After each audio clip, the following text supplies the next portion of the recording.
graças por mais um dia que passamos.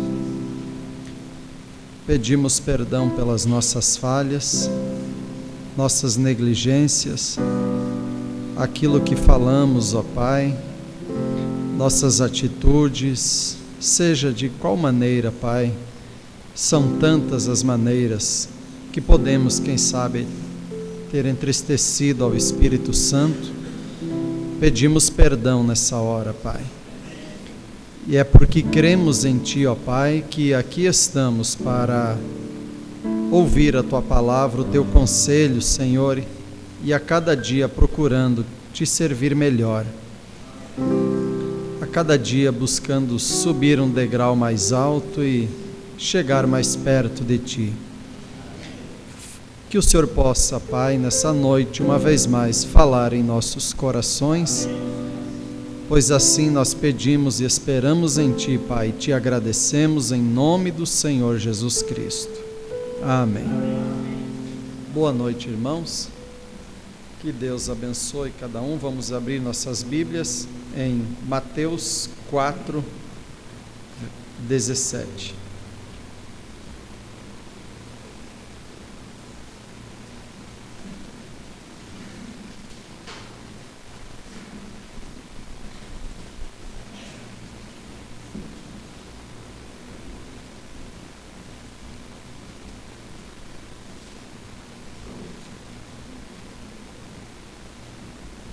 Mateus 4:17, a Bíblia diz assim: Desde então passou Jesus a pregar e a dizer: Arrependei-vos, porque está próximo o reino dos céus. Em algumas traduções ele vai dizer daí por diante. Podeis assentar, que Deus abençoe sua palavra. Essa escritura o profeta usou para pregar uma mensagem que ele intitulou Desde então. Por isso a leitura, desde então passou Jesus a pregar e a dizer, desde então. Desde então quer dizer a começar de, a partir dali, a partir de, desde que, dali em diante. Agora esse desde então, ele pode ser um desde então começou algo bom, ou desde então começou algo que não é bom. Se fosse ouvir a história de muitas pessoas, ao iniciar a sua história, seja uma história boa de se ouvir ou uma história difícil, quem sabe a pessoa conta essa história com lágrimas nos olhos, tanto boa quanto ruim, ela diria, bem, desde então, a partir daquele ponto, há um marco na sua vida, então desde ali, assim como a pessoa que ela se preocupa com a vida cristã e ela busca ter o Espírito Santo, quando ela receber o Espírito Santo, quando ela chegar a essa experiência experimentada, ela vai ter aquele dia, aquele momento como um marco na sua vida e ela vai poder dizer, bem, a minha vida era assim, mas desde então, e ela sempre tem para onde apontar, aquele dia. E quando o inimigo às vezes vem colocando um desânimo, dizendo você não é eleito, você não é eleita, você não dá conta, Deus não te ama, Deus não quer nada com você, esse cristão, essa cristã, ele pode apontar aquele dia, mas e aquele dia que eu estive na presença dele, aquele dia quando começa uma vida diferente do que foi até então, é um marco na vida da pessoa. Eu posso apontar o marco na minha vida. Onde foi? Dia 22 de fevereiro de 2002. O irmão Brana, ele estava em um lugar teve umas horas vagas ali, e na mensagem águas da separação, ele vai contar um desde então aqui. Desde que?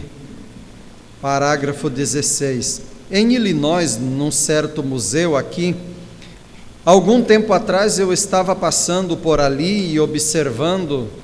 Eu gosto de olhar coisas diferentes, de paisagens, cenas e artes. Eu gosto de ver Deus em tudo o que eu olho. E aconteceu de eu notar um homem de cor ali com um pouco cabelo, apenas na parte de trás da cabeça, calvo. Ele estava com o chapéu no peito, assim, caminhando por ali, olhando. E ele pôs seus olhos numa vitrine e parecia uma gaiola. E de repente ele afastou-se, deu um pulo, e eu notei que ele tinha os olhos fechados. E ele estava fazendo uma pequena oração ou algo ali. Eu fiquei e olhei para ele por alguns momentos, maravilhado com aquele homem de cor.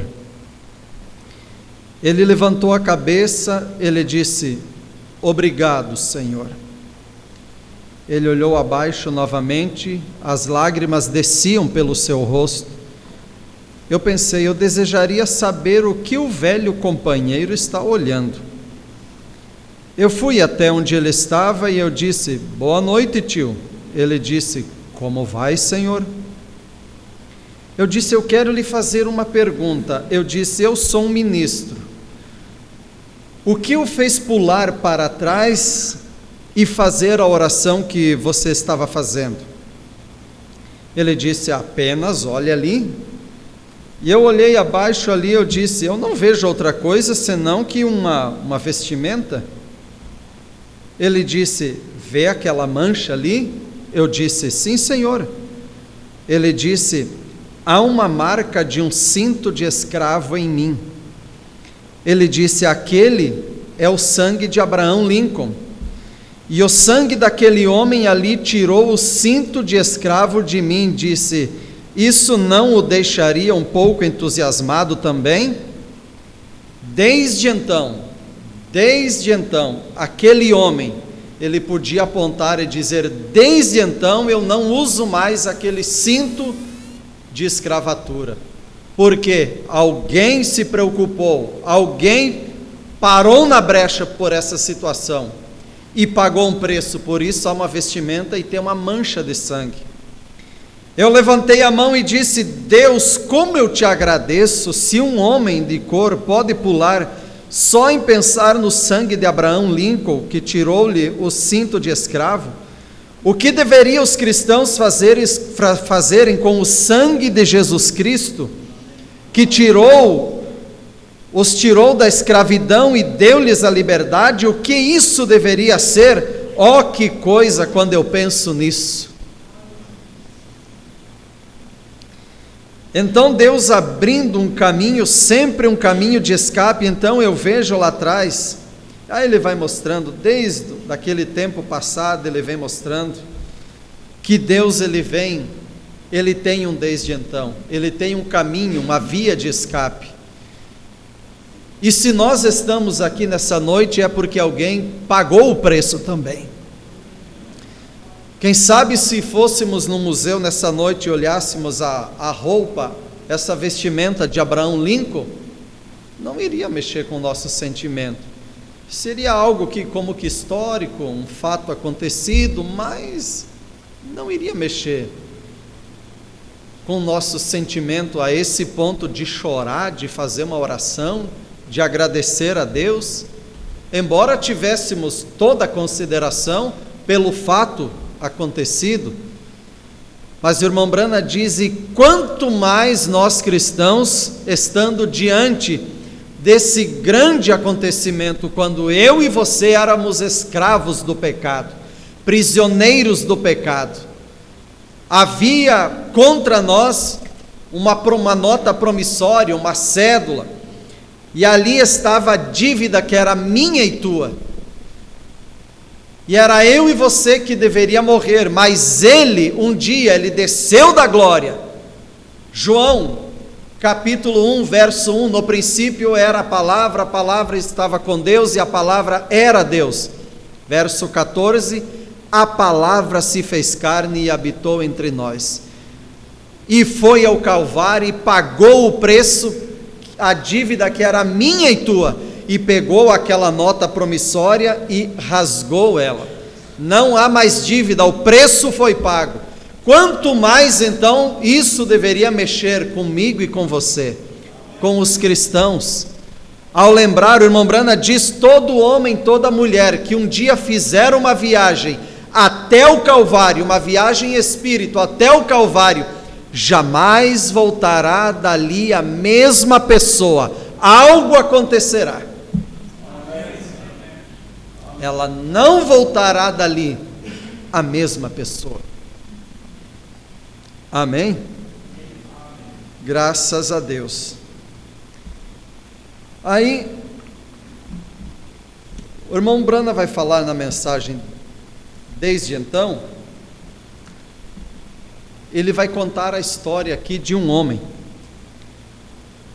Ele estava andando por ali, como estava dizendo, teve um tempo para dar uma volta, uma caminhada, e o irmão Berg disse: o que o senhor gostaria de fazer? Eu disse: eu gostaria de visitar o Bowery.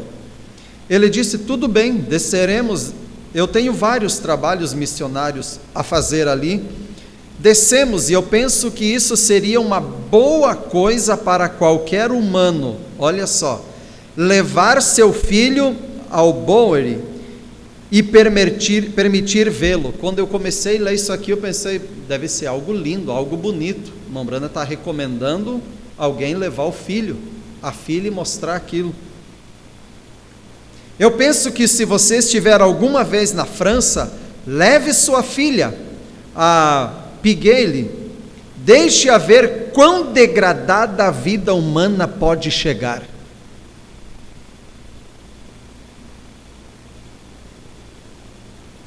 E eu estava pensando, quando iniciei a leitura, que era algo esplêndido, algo para levar os filhos, para dizer: veja, veja. Ele disse: não, vá lá e mostre para eles aonde o ser humano pode chegar, a condição que o ser humano pode chegar.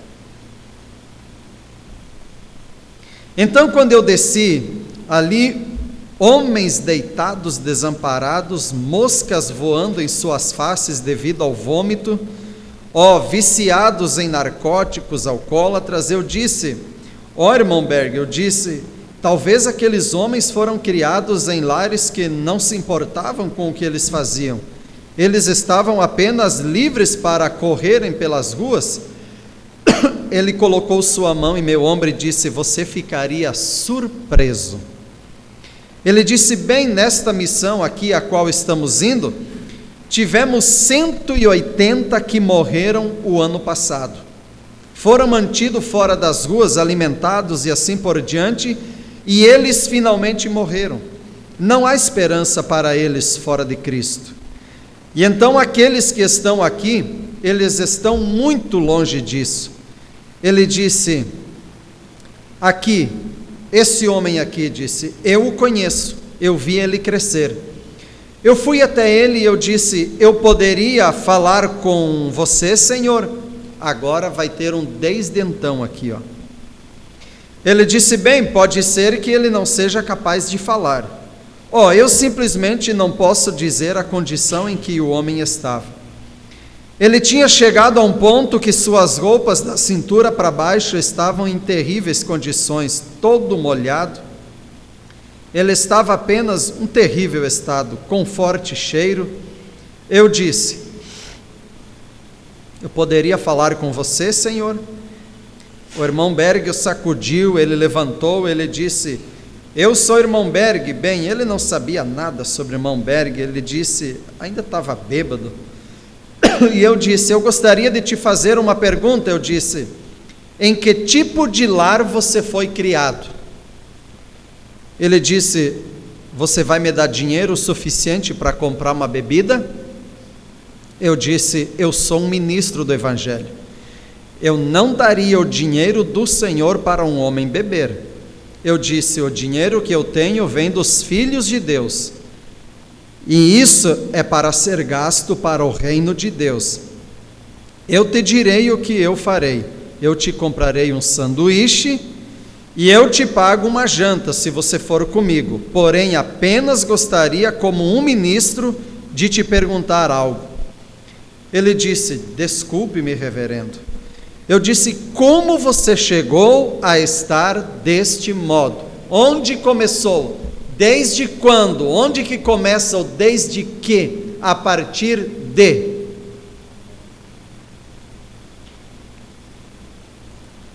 Ele disse: Senhor, eu duvido que você vai acreditar na minha história.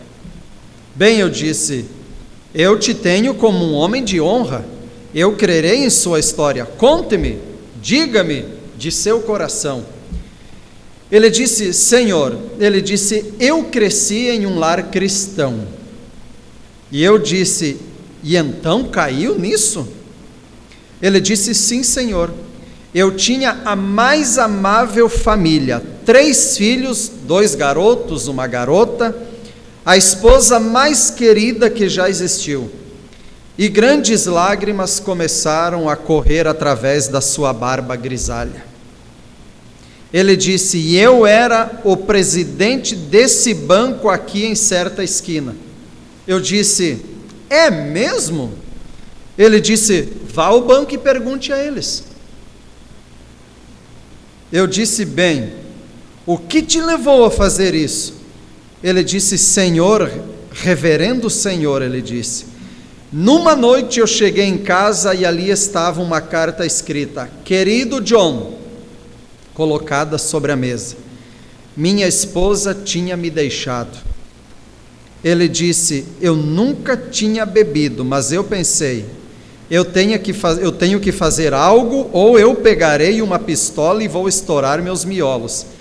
E comecei a beber e aqui estou. Pensei: Deus, tenha misericórdia. Desde então, foi o que começou isso. Sempre podemos pensar, desde um tempo, desde então. Se andarmos pela beira hoje à noite ali, nós vamos encontrar várias pessoas, condições terríveis. No mês que o pastor Socorro foi batizado, isso já vai para quase 5 anos, uns 5 anos mais ou menos, e nós nos encontramos aqui em Manaus. Depois eu batizei ele, a esposa, a irmã Josene, segui viagem, mas nos encontramos no final da minha viagem em Manaus, e nós, lembra, pastor, a condição daquele homem que nós vimos? Um jovem de não tinha 30 anos, aparentemente olhando, deitado lá na beira, bem dessa maneira que o irmão Brana descreve, a roupa, o cheiro, a condição.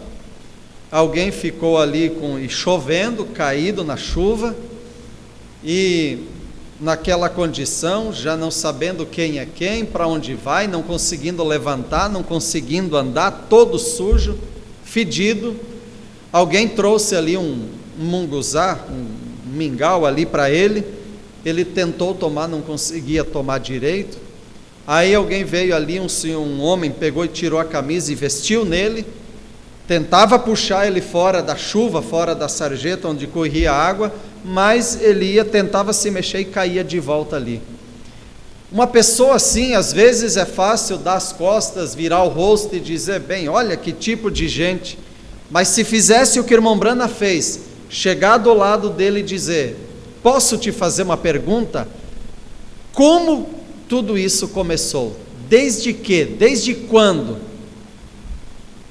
Vamos saber então, desde então. Quem sabe muitos diriam: bem, eu venho de um lar cristão, eu tinha um bom trabalho, mas desde que o meu amigo me convidou para aquela festa, desde que a minha amiga me convidou para aquilo, desde então eu vim parar aqui. Desde que eu tomei o primeiro gole de bebida, desde que eu fumei o primeiro cigarro, desde que eu provei a droga, desde isso, desde aquilo, e então a trajetória foi essa, e essa é a minha condição. E o que fazer com uma pessoa dessa? A denominação, ela cria programas, e arrecada alimento e coisas e tal. Eu conheço um pessoal que faz ali na beira, pregam ali, aí no final da pregação dá um prato de sopa, e o pessoal vem, por causa da sopa. Se tem sopa, vem. Se tem um peixe frito, vem. Se der comida, aí precisa muita cadeira, muito banco. Mas o problema é que, às vezes, arrumar o homem por fora, tá bom, a denominação ela dá conta disso. O homem bebia, às vezes a denominação leva ele de tal maneira que ele deixa de beber. Fumava, a denominação vai pregar contra isso e tal, vai levar ele nos alcoólicos anônimos, fazer um tratamento, dar um apoio, ele para de beber, para de fumar. Está bem, não é maravilhoso? É maravilhoso. Mas não se pode descansar porque eu bebia, não bebo mais, estou salvo. Não. Eu fumava, não fumo mais, o céu é garantido. Não. Eu fazia isso, não faço mais. Não. É preciso preencher os requisitos da palavra. É preciso obediência na palavra. É preciso novo nascimento. É preciso selo de Deus. Então, sim, foi levado a pessoa a um objetivo. Mas arrumar a pessoa por fora é fácil. Nós fizemos algumas viagens com o pastor Socorro e aquela missão batista americana, aí no Baixo Amazonas. O trabalho deles é simplesmente fantástico, muito bom, para arrumar o homem por fora. É maravilhoso, elogiável o trabalho deles. E há muitos trabalhos maravilhosos de ONG, de denominações, há um empenho, há barcos missionários que vão por esse Amazonas com equipe de médicos, isso e aquilo, e a pessoa vai ter um desde então para contar. Bem, eu sofri, eu tinha um problema assim, não podia ir no médico, mas desde que veio aqueles americanos, desde que veio aquela equipe de médicos, fizeram a cirurgia, me deram um remédio e foi gratuito, desde então eu melhorei. Mas o objetivo seria, o interessante seria que arrumasse o homem por fora, mas algo que arrumasse o homem por dentro também.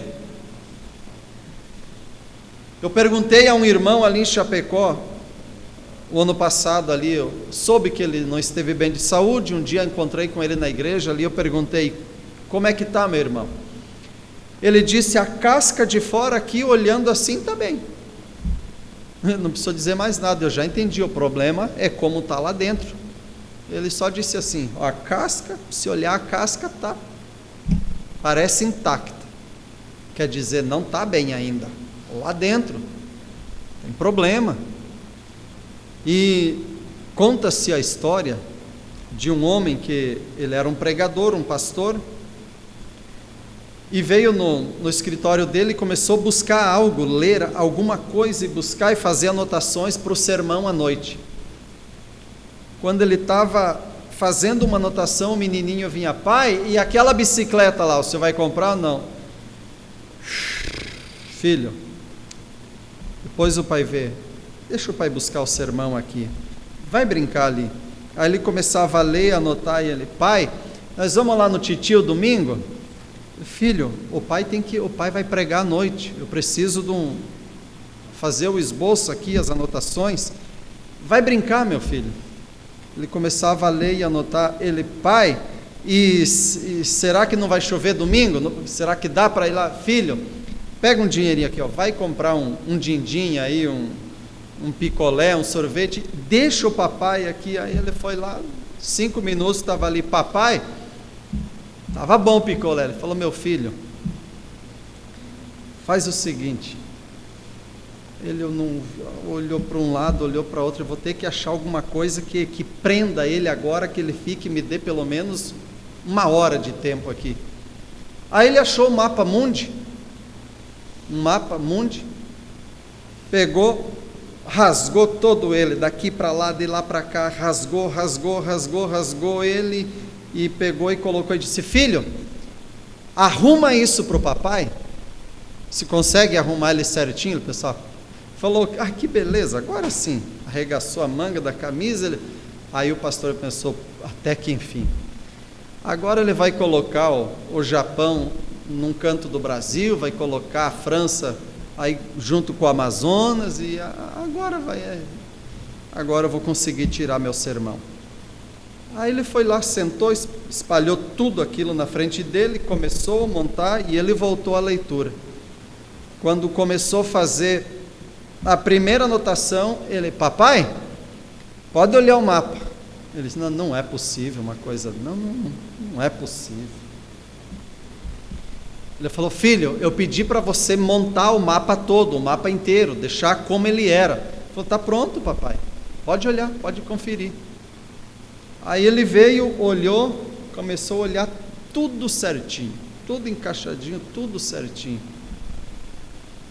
Aí ele disse: como que você conseguiu? Como que você fez tão rápido assim e fazer certo? Ele disse: pai, é que o senhor não lembra.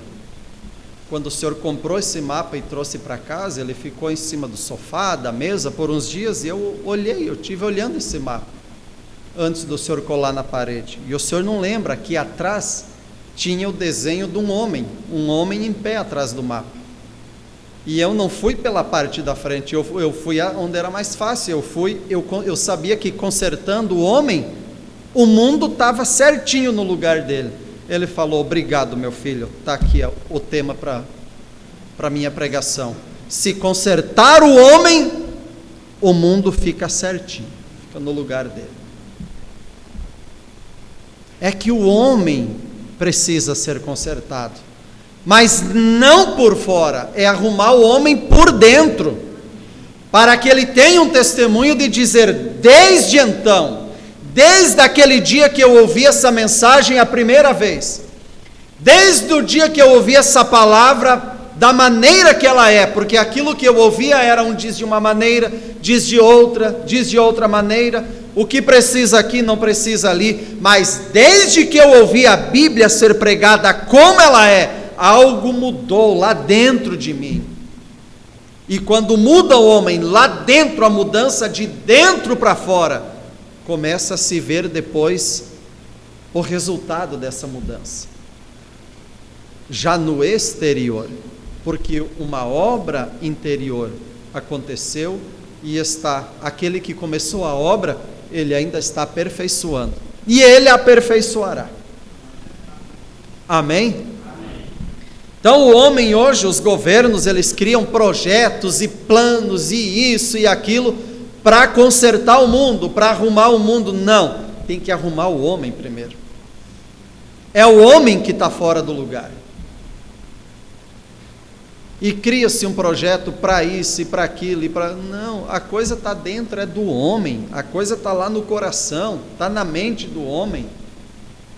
É preciso o homem se esvaziar dele mesmo.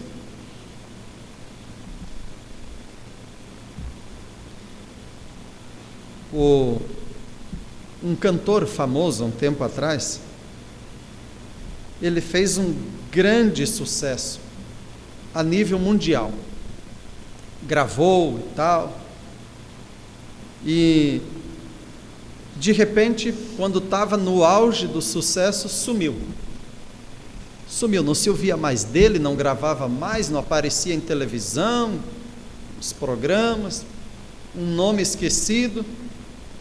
Aí quase 30 anos depois, agora um repórter encontrou ele e disse: ei, mas por onde você anda? Ele falou: não, eu estou voltando, agora eu vou voltar a gravar, agora eu vou voltar para os shows, para a televisão. Ele falou: tá, mas o que aconteceu? Por onde você andou esse tempo?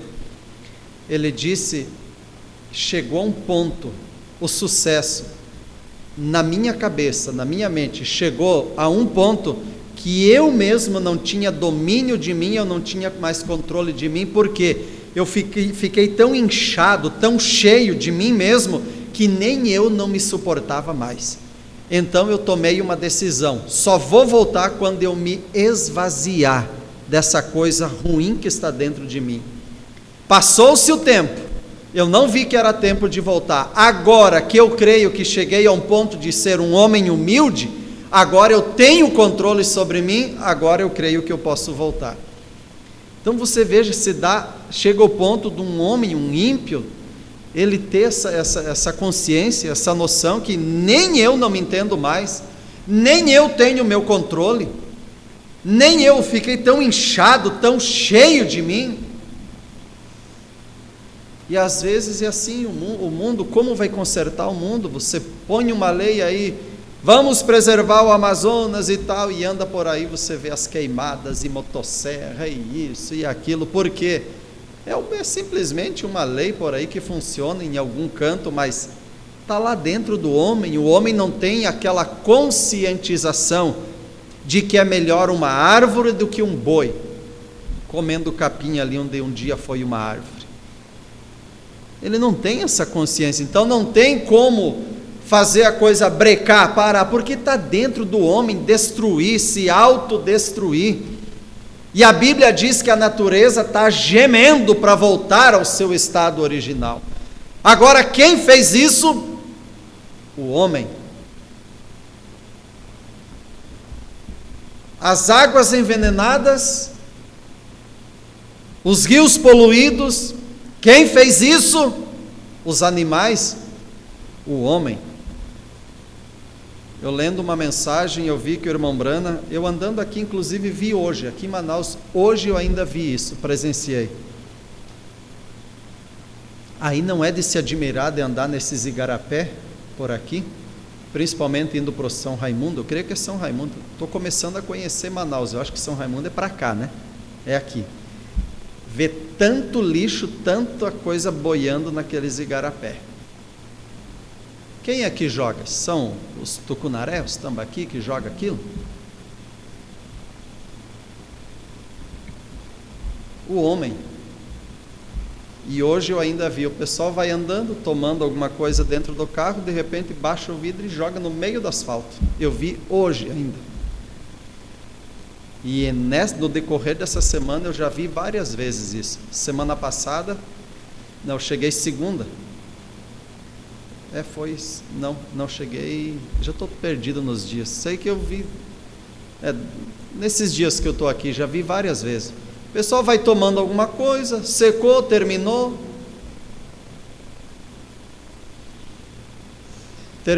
aquilo. Eu cheguei segunda passada, tá certo.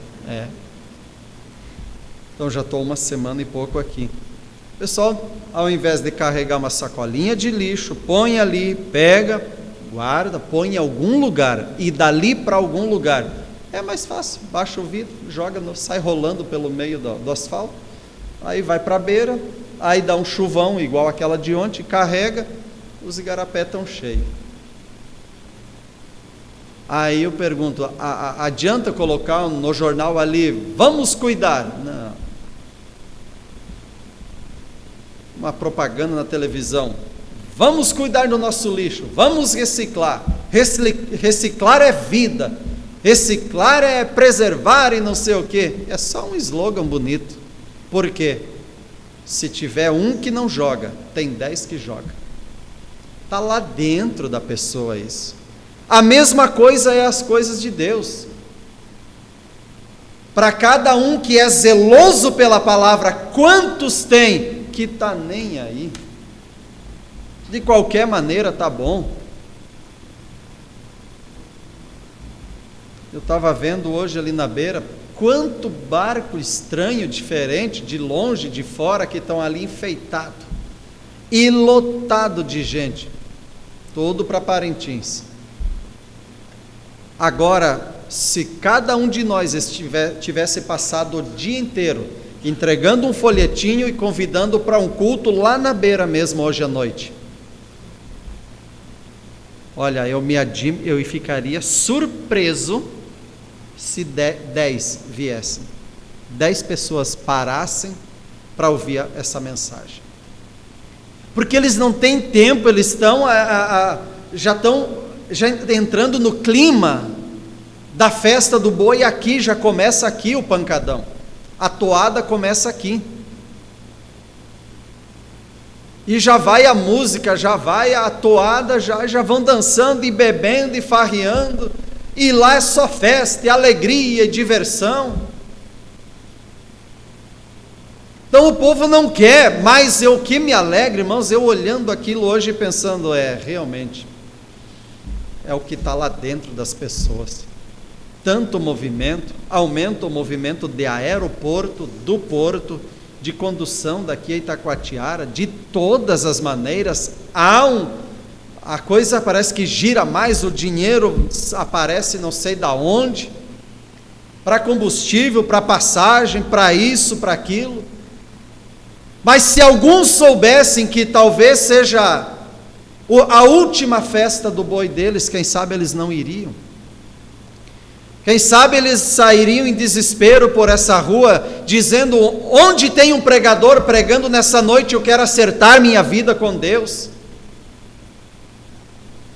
Mas o povo está aí para divertir, as festas estão aí, e quem sabe muitos voltarão para casa na segunda-feira, quando terminar no domingo, voltam na segunda, e quem sabe logo aí na frente eles vão ter um desde então. A minha vida era assim, tudo ia bem, eu tinha saúde, trabalhava e isso e aquilo, mas desde que eu fui naquela festa do boi em 2015, desde que algo aconteceu comigo, e hoje minha vida é assim. Quem sabe a saúde de alguém vai mudar a partir dessa festa, o lar de alguém vai mudar. Há muitos pais de família que eles não se importam de deixar a família em casa e ir para a festa do boi. E eu me admirei de ali em Itacoatiara, uma senhora, com filhos, ela disse, eu não sei, o meu esposo disse que vai para a festa do boi, ele vai passar esses dias lá. Falei, como é que é? Vocês vão ir todos? Vai ele, você, os filhos? Não, é só ele disse que ele vai. Falei, que coisa, que lar desgraçado, que lar arrebentado, que falta de amor. Um homem olha, veja o vazio que está dentro das pessoas.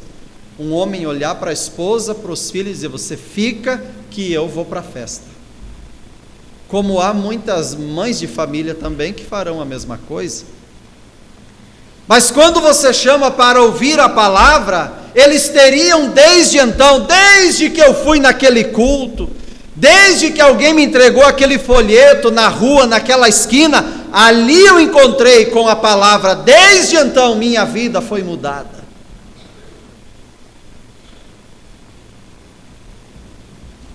Vocês já ouviram a história do último folheto? Alguém conhece? Não? Não conhecem a história, o último folheto? O pastor da igreja convidava o filhinho dele, sempre para ir determinado dia da semana, entregar folhetos. Entregar folhetos. E aí um dia estava chovendo, frio, e ele disse, bem, podemos voltar para casa, podemos deixar assim e tal. Ele disse, não, mas eu ainda tenho um, eu vou entregando. Aí ele foi vendo onde ele via uma casa e tal, e o evangelismo é isso, irmãos.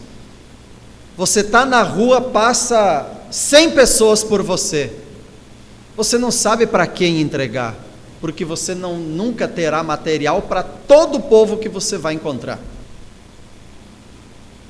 Teria que ter milhares e milhares de folhetos na mão. Então, a maneira é, Senhor, me dirija para quem entregar, Senhor, e que o Senhor nos dirija a colocar na mão do eleito, Senhor. Ou então que aquele que pegar o folheto seja simplesmente o meio pelo qual ele vai chegar na mão daquele que é para chegar. É assim que é. E o engraçado é que tem pessoas que passam por mim que eu não sinto o desejo de entregar. E eu não entrego porque não tocou aqui no coração. Mas tem outra pessoa que quando eu vejo aquilo, aquela não passa, eu sei que ela não vai passar sem que eu aborde ela e entregue. Porque tocou no coração de entregar para ela. É acepção? É uma escolha? Não. Eu busco uma direção para quem entregar e para quem não entregar, porque não podemos entregar para todos. Esse menininho, então, ele pegou esse último folheto, foi indo, buscando essa direção no coração. E aí ele foi indo, viu lá no final da rua, viu uma casa fechada, mas a luz estava acesa, ele chegou e bateu na porta, nada. Tornou a bater, nenhuma resposta. Mas ele também não conseguia sair dali e levar aquele folheto, ele preferiu insistir naquela casa. E bateu de novo, até que de repente ouviu um barulho lá dentro e veio uma senhora, abriu a porta. Ela disse: pois não, o que era? Meia nervosa, ele disse: eu estava entregando folhetos que falam sobre Jesus Cristo, o nosso Salvador, o qual deu a vida por nós, e hoje Ele está de braços abertos, esperando que o aceitemos para termos vida eterna nele. Ele muda a vida de um homem, de uma mulher, e eu estou aqui com o último folheto, entregando esse, estou voltando para casa. Aí ali tinha endereço da igreja, horários de culto, ela pegou aquilo, obrigado, fechou a porta e ele voltou. Aí à noite teve o culto, o pastor começou a falar, de repente uma mão na plataforma se levanta e diz: eu gostaria de contar um testemunho. Aí o pastor viu que era uma pessoa diferente, falou: pode vir para frente então. Ela veio, pegou o microfone e disse: bem, minha vida tem sido uma vida de tristeza, de amargura, uma vida desgraçada, a alegria faz tempo que se foi, aquela paz, aquela alegria, é só luta, dificuldade, problema, e parece que ninguém se importa comigo e tal, abandonada, deixada de lado. Então eu pensei: bem, eu vou tirar minha vida. E foi isso que eu pensei. À tarde, então, preparei a corda, coloquei um banquinho, subi em cima dele, coloquei a corda no pescoço, e quando eu fui dar o primeiro impulso que eu fui dar para jogar o banquinho, bateu na porta. Eu parei, firmei. Esperei um pouco, então eu pensei: bem, eu vou adiante com aquilo que eu pensei, eu vou até o fim. Quando me arrumei, fui empurrar o banquinho para trás, bateu de novo.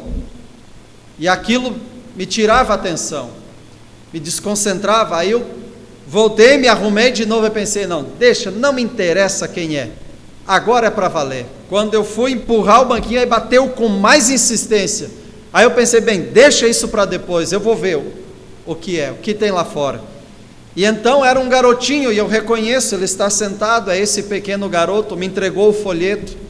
E eu estou aqui, quando eu li aquele folheto, que Jesus me amava, que Ele morreu por mim, que Ele levou minhas dores, minha enfermidade, meus pecados, Ele pagou lá no Calvário. Agora o que eu tinha que fazer era aceitar Ele em minha vida.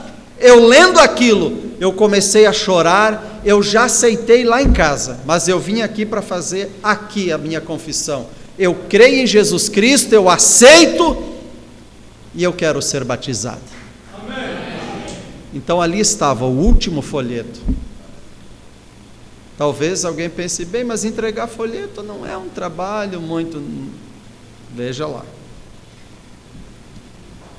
Deus tem muitas maneiras. Deus pode vir pela internet, alcançar uma pessoa, pelo rádio, por um folheto na esquina, por você convidar para vir no culto.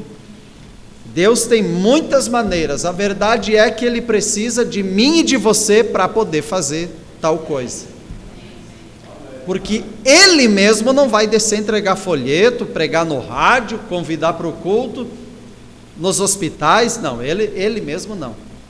Ele tem uma noiva que tem marcos 16 em ação. Essa é a noiva de Jesus Cristo, caminhando com Marcos 16. Então, ele conta comigo e com você. Aí então essa mulher agora podia dizer: hoje à tarde seria o fim, mas alguém foi entregar um folheto, desde então tudo mudou. Que desde então ela tinha para testemunhar? Quero falar somente mais uns parágrafos aqui dessa mensagem e vamos encerrando. Na mesma mensagem, desde então, eu quero que vocês vejam como Deus, Ele observa pequenas coisas que às vezes nós deixamos passar por alto e Deus, Ele está olhando. Quando pequenas coisas, mesmo sendo pequenas, são feitas de coração, com sinceridade no que está fazendo. Entrando aquela noite, havia uma garotinha que saiu. Vocês têm lido a história, o irmão Gordon. Havia uma garotinha que saiu ali. Ele não escreveu só em detalhes, mas ele contou a história. Ela saiu do dormitório das senhoras, ou o que fosse, e começamos a caminhar por esse caminho. E havia soldados ali.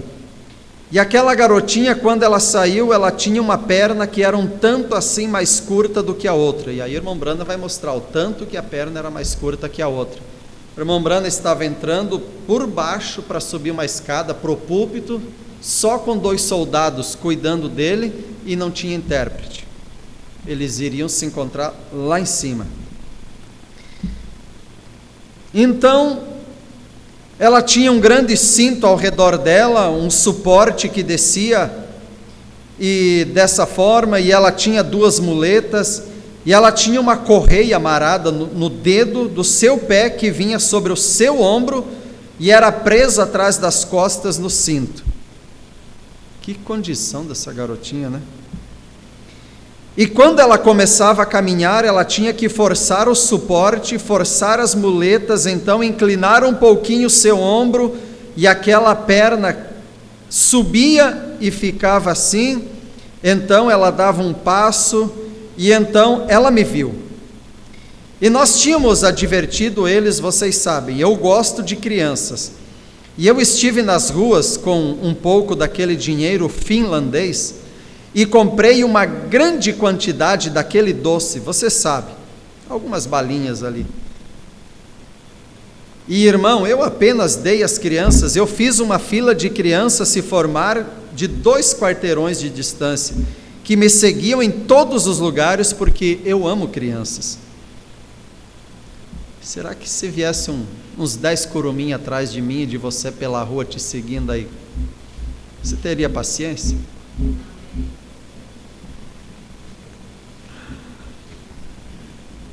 Uns 20 ao redor.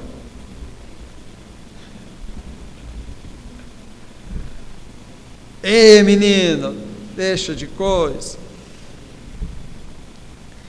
Quando eu olhei para ela, ela baixou sua pequena cabeça assim, ela temia que tivesse feito algo errado. Ela tinha só olhado para o irmão Brando. O irmão Brando olhou para ela, ela baixou a cabeça.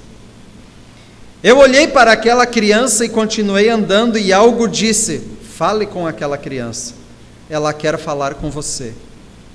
Eu parei, os soldados continuaram, eu não podia falar inglês, eles não podiam falar inglês, e assim eles continuaram indo adiante. Eu podia ouvir eles cantando já, somente crer, já era hora deles subir na plataforma. E assim, quando fui continuar, isso apenas, aqueles soldados simplesmente de pé ali, eu disse: apenas 1 minuto aqui. Os demais soldados olharam para trás e eu disse: apenas 1 minuto. E então aquela pequena garota, eu olhei para ela, eu disse: vem até aqui, querida. Ela não podia entender, ela parecia ter cerca de 9 ou 10 anos de idade. E eu disse: vem até aqui, querida. Ela baixou sua pequena cabeça, é claro que ela não entendia o que eu estava dizendo. Ela olhou acima para mim novamente, baixou a cabeça rapidamente, amável e inocentemente. E eu acenei para ela assim. Ela forçou sua muleta e levantou aquela perna, e aqui ela veio. E eu apenas permaneci quieto, e os soldados permaneceram ali apenas observando o que estava acontecendo. Ela chegou perto de mim, de onde eu estava, assim, ela simplesmente parou, manteve a cabeça inclinada, e sua saia bem desgastada, seu cabelo sobre seu rosto. Eu soube mais tarde que ela era uma finlandesinha, órfã de guerra, seu pai e mãe foram mortos. Ela estava morando em uma tenda, e eu olhava e ela olhava para mim assim. Agora você vai imaginando aí, uma garotinha de 9 ou 10 anos morando sozinha numa tenda, porque os pais foram mortos na guerra.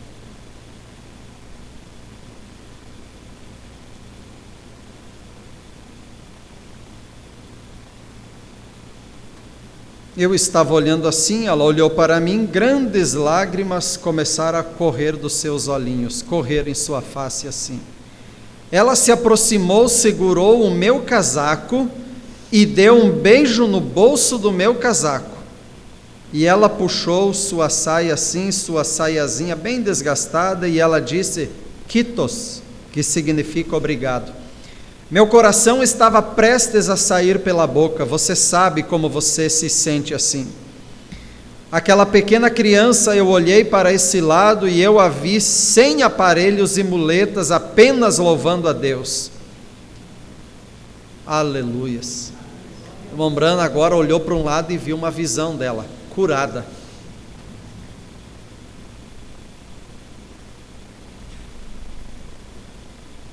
Eu disse, eu creio que se eu tivesse sido o maior hipócrita no mundo, Deus teria honrado a fé daquela criança.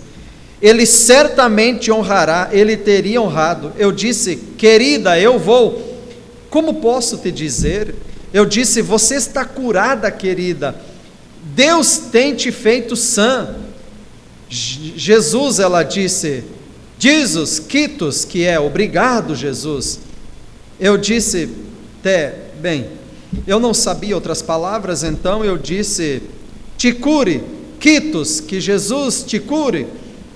Ela não podia entender isso, então aqui veio o irmão Baxter na porta, ele disse, vamos, e eu pensei, bem, uma hora Deus vai permitir ela saber, então apenas eu fui. Bom, está bem. Eu entrei e tivemos uma formidável fila de oração. Vocês apenas notem na foto no livro aquelas pilhas de muletas e coisas empilhadas ao meu redor assim.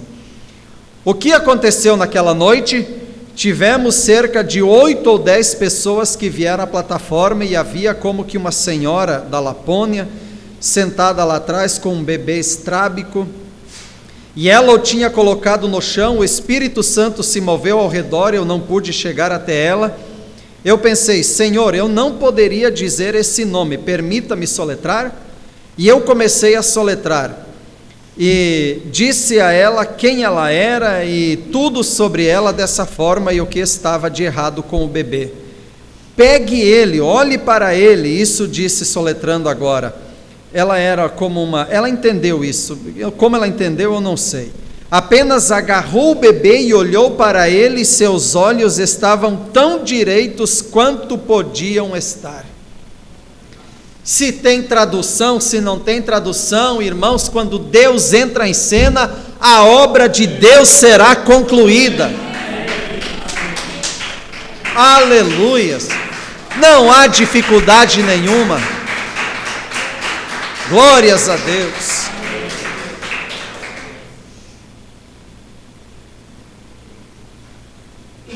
Ela agarrou o bebê, olhou para ele e viu que os seus olhos estavam tão direitos quanto podiam estar. Ela quase teve um espasmo, simplesmente pulando, gritando, e onde havia milhares de pessoas. Então, Howard, assim como Bill faz agora, meu irmão, quando ele tocou-me nos lados, eu estava bem perto de ficar inconsciente sob aquelas visões. Ele me tocou assim, hora de ir. E comecei a sair, e algo disse, espere um minuto, chame mais alguns. E eu disse: apenas um minuto, Howard. Eu disse: não me leve agora. Ele disse: por quê? Eu disse: vamos chamar mais 5 pessoas. Eu disse: a senhora Isaacson, essa era a intérprete. E ela chamou o próximo, e pela graça de Deus, nessa oportunidade, aquela garotinha era a próxima pessoa com o cartão de oração. Oh, Deus maravilhoso! Como Deus em sua soberania. Amigos, eu estou tão feliz, a maior coisa que eu já tenho visto em minha vida é simplesmente submeter-se a Deus e caminhar no Espírito. Certamente, dia após dia, como Ele te guiará e fará coisas. E quando eu vi essa garotinha vindo, eu pensei: louvado seja o Senhor. Eles a trouxeram na plataforma e ajudaram a subir, e 2 ou 3 dos oficiais a trouxeram acima a mim, carregaram-na e a puseram de volta ao chão. Eu disse: agora, senhora Isaacson, observe isso. Eu disse: agora você diga apenas as palavras que eu disser. Ela disse: eu direi. Eu disse: querida, Jesus Cristo honrou sua fé ali quando você deu um beijo no meu bolso há tempos atrás. Esse é o Deus que nós servimos.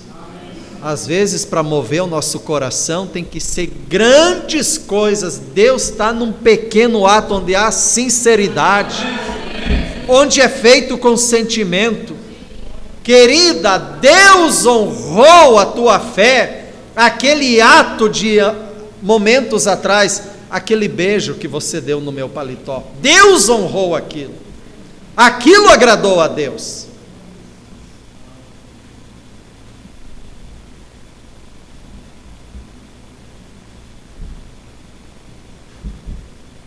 Aleluias.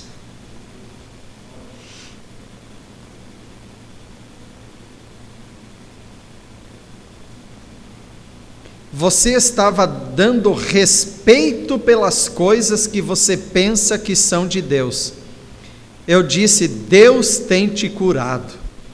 Agora vá até ali, sente-se e peça a alguns dos ministros ou alguém para tirar esses aparelhos de você. E segure suas mãos em seu quadril assim. E isso daria a ela algo para fazer e manter sua coragem.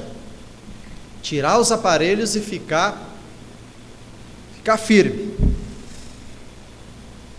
E então eu disse: quando eles tirarem os aparelhos, o grande gancho de ferro de debaixo do seu pé aqui.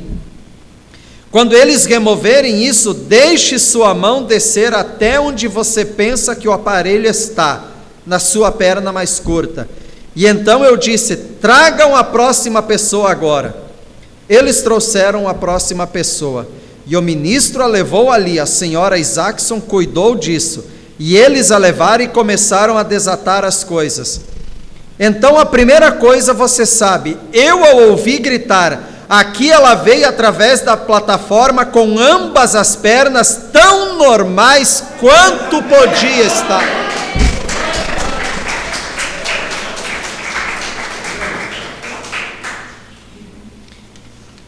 E com aquelas muletas erguidas, gritando e as carregando, oh, que coisa! Foi simplesmente uma coisa após a outra, após a outra, após a outra, e muitos milagres aconteceram. E aquela garotinha agora podia dizer: sou órfã de pai e mãe, minha vida era assim, me arrastava, mas desde então, desde aquele momento em que eu dei um beijo no bolso do paletó de um pregador da palavra, Deus honrou aquilo, e desde então minha história foi mudada. Agora eu pergunto: para Deus agir, precisa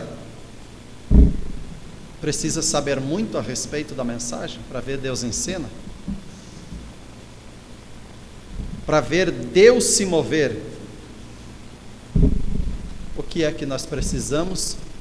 Qualquer coisa que formos fazer, é colocar o coração naquilo, sentimento, sinceridade. Eu estava lendo ali no Pará, quando estava ali agora, não lembro mais a mensagem,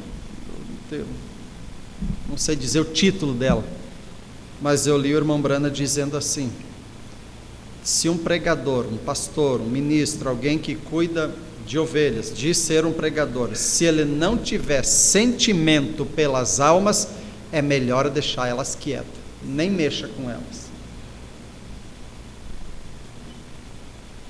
Se é para cuidar das almas no porrete, na pancada, só na pancadaria, não. Pastor é coração. O pastor, ele anda junto com a ovelha, ele come igual ovelha, comida de ovelha, ele berra igual ovelha, e o irmão Brando dizia, ele cheira a ovelha, é o mesmo cheiro da ovelha. Pastor é coração, ele tem o coração naquilo que ele está fazendo. Por quê?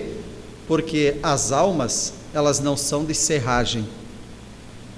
A alma de uma pessoa vale mais que o mundo inteiro.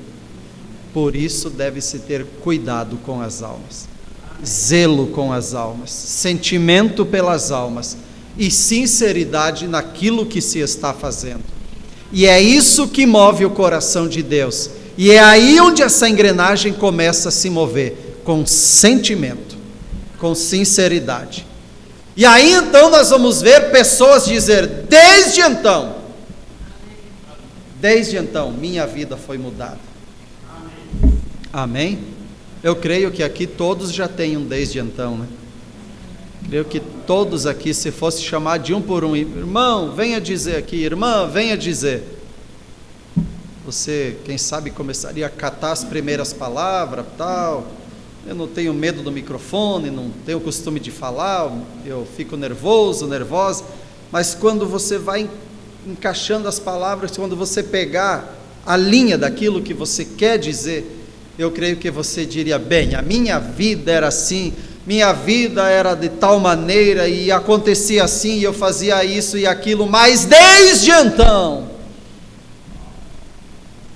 um dia essa mensagem me encontrou, não você encontrou ela, não eu encontrei ela, de alguma maneira ela veio até mim e até você. Ninguém um dia andou procurando, cadê a mensagem, cadê a mensagem, cadê a mensagem? Essa mensagem de alguma maneira foi até você.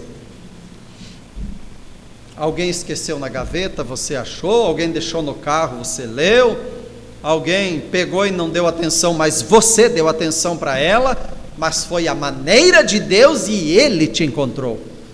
E isso o irmão Brana diz, o primeiro homem, quando ele transgrediu, ele não foi dizer, Senhor, estou errado, estou em pecado, me ajude. Ele foi se esconder, e Deus é quem veio gritar, Adão, meu filho, onde está Adão, meu filho? O irmão Brana diz, você pode dizer que você procurou por Deus, você não procurou, Deus é quem te procura. Deus te procurou, e Deus continua procurando os dele. Como o irmão Brana diz, a raça caída de Adão. A raça de Adão que havia se apartado, destituído, mas ele desceu da glória, morreu no Calvário, pagou o preço. E de um em um, vem vindo um aqui, outro ali, outro acolá, e logo o último, ele tomará a sua posição, e uma noiva subirá no arrebatamento. Amém? Vamos nos pôr em pé. Pai Celestial, te agradecemos, ó Pai, por esses testemunhos. Desde então, nós temos nessa noite algo para dizer também, desde então, e traríamos isso para um lado bom, contando o nosso testemunho de mudança de vida, da esperança que temos em Ti, da confiança que temos em Ti. Mas muitos, ó Pai, tenham desde então, com lágrimas, desde que brincou, desde que não levou a sério, desde que falou aquilo, desde que agiu daquela maneira, desde que tomou aquela atitude precipitada, desde que deu aquele passo errado. Mas obrigado, Pai, nós temos um desde então, que o Senhor cruzou o nosso caminho. Ó Deus, nós demos crédito à Tua palavra, e ela continua trabalhando em nossas vidas, nos moldando a cada dia, e pedimos nessa noite que o Senhor venha, ó Pai, o Senhor tem toda a liberdade, e pedimos que o Senhor venha moldar o Teu caráter em nós, ó Pai. Sabemos que a noiva que irá no arrebatamento é uma noiva caráter, um povo caráter. Ajuda-nos, ó Pai, a ter esse caráter. Ó grande Deus, nós nos rendemos a Ti uma vez mais nessa noite. Se alguém está enfermo, em luta, em problema, em dificuldade, Pai, ó, que possa sair dizendo desde então, naquele culto, naquela noite, naquela quarta-feira, eu fui curado, porque eu chamei Jesus Cristo em cena, Ele entrou na minha vida, no meu coração, e desde então, eu me sinto melhor, estou sentindo bem. Pai, leva-nos de regresso agora, abençoados, guardados, e nós logo mais vamos tomar o avião para viajar, ó Deus. Pedimos, ó Pai, que os anjos do Senhor, ó Pai, possam fazer a vistoria no avião, naquela aeronave, e como o Senhor disse na profecia para o Brasil, que o Senhor iria adiante como o capitão da salvação, e nós estamos aqui na Tua obra, Pai, em favor das almas, ó Pai, buscando o eleito. Pedimos que o Senhor esteja adiante nessa viagem, Pai, como o capitão da salvação. Nós nos rendemos a Ti, ó Pai, porque Tu és o mesmo ontem, hoje e eternamente. O mesmo Deus que curou aquela garotinha, Tu és o mesmo, não mudou e jamais mudará, e nós cremos em Ti, ó Pai, e pedimos a Tua companhia nessa viagem. Em nome do Senhor Jesus Cristo. Amém. Deus abençoe cada um. Os cultos seguem normalmente. O pastor Márcio está viajando ainda, mas domingo pela manhã, domingo à noite o culto. O pastor Socorro vai estar por aí, se ele se sentir animado, estiver bem, prega aí. Aí vocês venham, reúnam, cantem, adorem a Deus e sirvam a Deus. E se alegre na presença de... Porque tem um irmão lá em Chapecó que ele diz assim: mas que Deus bom esse, né? E é um Deus bom, é maravilhoso mesmo. Então que Deus abençoe cada um. Amém.